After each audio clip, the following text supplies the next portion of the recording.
The Community First story is so wonderful. It's one of the most powerful and interesting things happening in our city. Congratulations to all the wonderful folks out there who are raising gardens and helping to grow some people as well. Right now, we're going to be turning our attention to Chinese medicine and Chinese herbs. I'm joined by Tio Bustillo, who is a doctor of integrative medicine with Baylor Scott White. Yes. All right. Well, welcome to the program. Thanks, Tom. I appreciate it. This is going to be real interesting for me because I actually am a patient of acupuncturist and herbalist. So I've been kind of learning a lot here about the treatments I've been receiving. In the United States right now, there are a lot of different kinds of people who are seeking out care from the kind of the wisdom of the East. What do you see that's in common there? I see a variety of people who come in not only with just aches and pains, but a variety of conditions that stem from general wellness all the way through derm conditions like dermatology conditions. Right. But oftentimes you find people who are no longer finding treatment in the Western medicine strategy, and they've turned to Eastern medicine strategies to find at least some solutions to their issues. Okay, and I understand that's just the opposite of what's happening in China right now. Yeah, so what has happened is that in China, where their preventative care treatment strategy is always going to talk to a Chinese medicine practitioner, and then if the Chinese medicine practitioner can't solve the situation, then they usually move over to an MD or a doctor for them. Okay, so a very different dynamic here in the States. Yeah. So here it's often people are just frustrated and looking for solutions to something that doesn't work, right? Sometimes, yes, sometimes they can. Right. And this is where we come in and try to do our best and try to help for that solution. Okay. Well, we're going to be talking about some specific herbs, and some of these can be grown in Austin. We're not going to talk too much about the cultivation, but one thing I want people to understand is self-medication, even if it's an herb and it's a natural thing, is probably not the best idea. No, so we have to be very careful about the things that you're taking because you're changing basically the biochemistry of your body.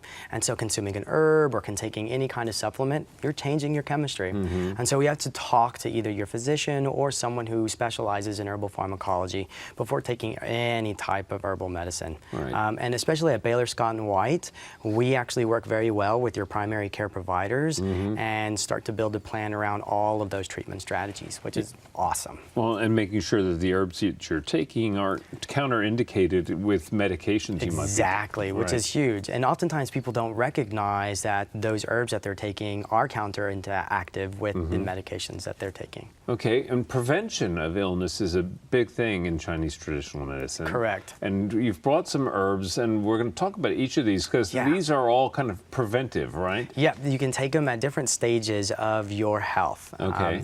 So one of them is called Huangqi, or it's astragalus in English. Okay. And we know that that actually helps to stimulate the immune system.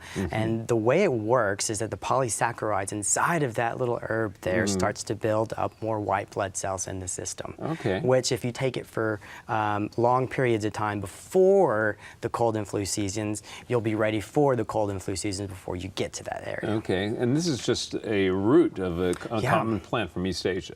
All right, so not necessarily one that we would grow here, but commonly available. Right. I think another common one is going to be Andreographis or Xuanqianlian. Easy for you to say. This one has been around and used in many different cultures. It also has a antiviral and antibiotic therapy to it. It's been known to actually help with strep.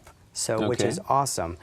So if you're starting to feel that sore throat or that little cough, you can always start to take that and then see how that works as well. Right, and maybe prevent having to take an antibiotic. Definitely, definitely. Right, and that's a good strategy for that. The next herb is one that grows everywhere in our area. Honeysuckle. Honeysuckle flowers is one that we use quite a bit in Chinese medicine. It has a wide spectrum of antiviral, antibacterial, and is what I call the original antibiotic. We can utilize this one for symptoms that are acute, like if you do have some sort of virus infection, it's given very commonly. the way you want to take these type of herbs is very interesting. Oftentimes people will go ahead and take them over the counter in little capsules, but this is when having that consultation with your providers becomes important, because it's not necessarily the herb that does it itself, but it's the dosage of that one single herb that becomes really important. Okay, and I understand with the honeysuckle, all parts of the plant can be used, and they're increasingly strong as you get back to the stem. Right, so the flower is a strong part of the plant. But if you start to go down towards the branch and the leaves, the power of it becomes even stronger. And it's also utilized for different type of illnesses. So whether you have lung issues, or if you're having some upper respiratory infections versus like a bladder infection. Right. So different parts of that plant will be utilized. Well, we're going to talk about more herbs, but you use the herbs often in combination with other kinds of therapies like acupuncture. Now, describe how acupuncture actually works to people. To some people, it seems kind of like magic. Right. So it's not necessarily magic. Most people think of the meridians of the body. And the meridians of the body is just a way that they used to call neurological lines of the body. Sure. So now that we realize that your body is made up of neurological pathways, we start to stimulate the neurological pathways that go up to the brain, stimulate the brain to do A or B, and then there's when the therapeutic treatment starts to occur. Because the brain will release, for example, dopamine or something like that. Dopamine, yep, the feel-good hormones of the body to prevent pain or to stop pain for a while. Right, and it's actually used sometimes in surgical situations. Right, it does. We now know, and in China they've been doing this for a while, that you can use it as in replacement of anesthesia. So if you'll notice that your insurance may say that it can be used in place of anesthesia, which is interesting. Right. But that just shows you the power of that acupuncture actually has. Right. And again, if a patient comes to you, typically it's going to be a blend of responses that you work with them on. Right. So you can use it as preventative treatment. You can use it as acute treatment. And I think in these type of relationships with your practitioner, it's long term. It's about actually understanding the person, not necessarily the condition. Okay. It's always about establishing that connection. Sure. So that we know what you look like when you're sick, when you know what you look like when you're not sick. And that way we compare and say, Tom, you don't look like yourself today. What's going on? Okay. Hopefully I do look like myself. Now, some other herbs that people can grow here, for example, a wide variety of gingers can be grown here. I'm sure there are different uses for different kinds. Definitely. So ginger is very interesting. We can not only use it for gastro issues, for stomach problems, but we can also use it for congestion of the nose as well as the chest. Oftentimes people will use the peel for one specific condition like upper respiratory infections, or again, the whole root itself for digestive issues.